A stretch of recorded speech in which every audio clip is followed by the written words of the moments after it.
Once upon a time, in the village of Windwhistle nestled high in the mountains, the people believed in something wonderful, a magical creature that lived in the skies, drifting among the clouds like a guardian of dreams. They called it the Cloud Cat. No one had ever truly seen it, but they said it was as big as a house, fluffy as whipped cream, and soft as a sigh. Its paws were made of mist, and its fur was white and blue and tinged with the gold of the setting sun. It could stretch across the sky, hide in the fog, and leap from cloud to cloud without a sound. Most magical of all, the Cloud Cat could purr a lullaby that made even the stormiest nights calm and still. The grown-ups said it was just a story. But 9-year-old Ember Wren believed. Ember lived with her father, who was the village weatherkeeper. Every morning, he climbed the ladder to the weather tower, turned the wind vanes, and sent up weather balloons to read the skies. Ember loved helping him. She would pack warm tea, sketch clouds in her notebook, and whisper wishes into the wind. One evening, the air felt strange. It was summer, but a cold wind slid down the mountain like a warning. The clouds gathered in the sky, not gray and angry like a storm, but thick, silver-white, and glowing faintly from within.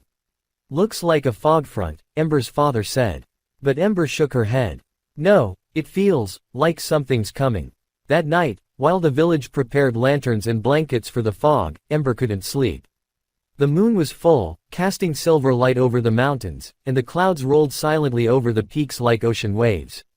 Then, just as the town clock chimed midnight, Ember heard it, a deep, gentle purr, like the earth itself was breathing in its sleep.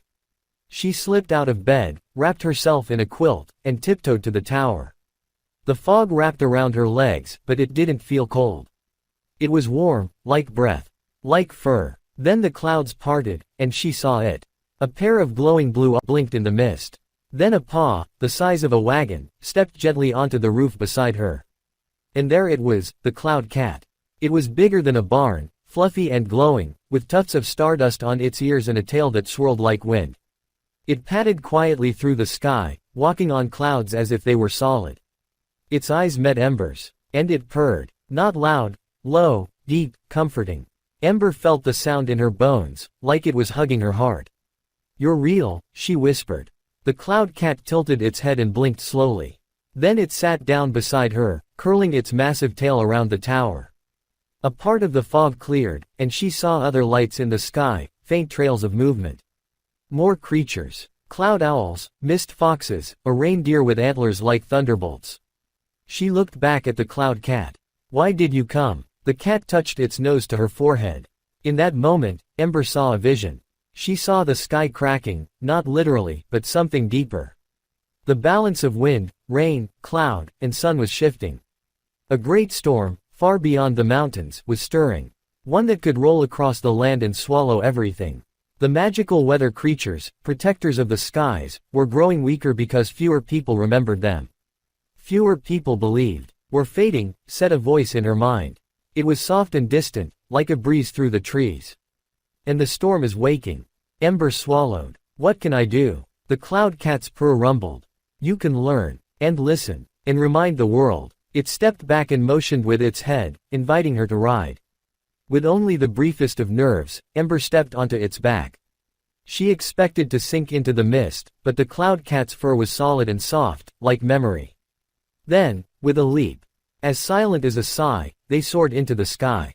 They passed through layers of clouds. Some were warm, others cold. Some shimmered like glass, sparkled with ice crystals. Then they reached the skyfield, a hidden place where magical weather spirits gathered. There was a glowing river made of vapor, sky lilies that opened only in moonlight, and giant floating stones where wind sprites danced. Ember saw a thunderbird resting on a stormcloud nest, and tiny rain sprites playing tag through sunbeams. An old, wise-looking creature made of swirling fog approached. It had antlers like tree branches and a voice like rustling leaves. "You bring a believer," it said to the Cloud Cat. "It has been a long time." "She has the heart of the wind," the Cloud Cat replied in a low rumble. Ember bowed, unsure what to say. The old fog creature turned to her. "The great storm is returning. It was sealed long ago by dreamers, storytellers, and windwalkers.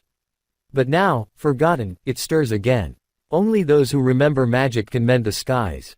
"I want to help," Ember said, heart thudding. "Tell me what to do." "You must gather belief. Go to the 4 peaks of wind, where the sky spirits once danced.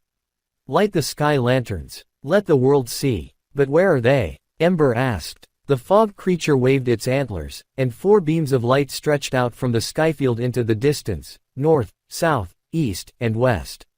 You must visit them before the next full moon, or the storm will come. The cloud cat knelt again, and Ember climbed on. So began their journey. The first peak, to the north, was the Hill of Echoes, where children used to sing to the wind. Ember found the hill silent, overgrown, forgotten. But she sang, just like her mother once had. A lullaby. The air shimmered. A lantern post rose from the earth, and a flame lit without matches. The sky shimmered. The second peak, to the west, was the Crag of Wings, where cloud eagles used to nest. Ember found only silence. But she climbed to the top and flew a kite she had made as a child. The wind caught it, and eagles of mist appeared, pulling her. Another lantern lit. The third peak, to the east, was the Lake of Stillness, where people once sent floating candles with wishes. Ember folded paper boats, lit tiny candles, and whispered her wish. The water glowed. The lantern rose. The final peak, to the south, was the Weeping Cliff, where storm spirits were sealed long ago. But when Ember arrived, the wind was wild. The storm was already beginning to rise. Thunder cracked. Dark clouds swirled. Too late, whispered the wind. But the cloud cat stood firm. It leapt to the cliff's edge, and Ember, heart pounding, climbed to the highest rock. She held her quilt over her shoulders like a cape.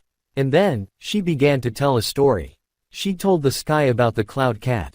The skyfield. The magic. The belief. She shouted it into the wind. And then, from below the cliff, she heard voices. The villagers, children and parents, neighbors and friends, had followed the glowing beams from the lanterns. They had climbed to the cliff, holding lanterns of their own, candles, kites, drawings, songs. They remembered. They believed. And as their voices rose, the final lantern burst into golden flame. A great ring of light exploded from the cliff, driving the storm back. The clouds peeled away. The sun rose. The wind sighed. The sky was saved. That night, back in Windwhistle, Ember lay in bed beneath the stars. The cloud cat curled nearby like a foggy blanket. Will you stay? She whispered. For now, purred the cat. And she drifted into the deepest, most peaceful sleep of her life. Years later, people still visit Windwhistle.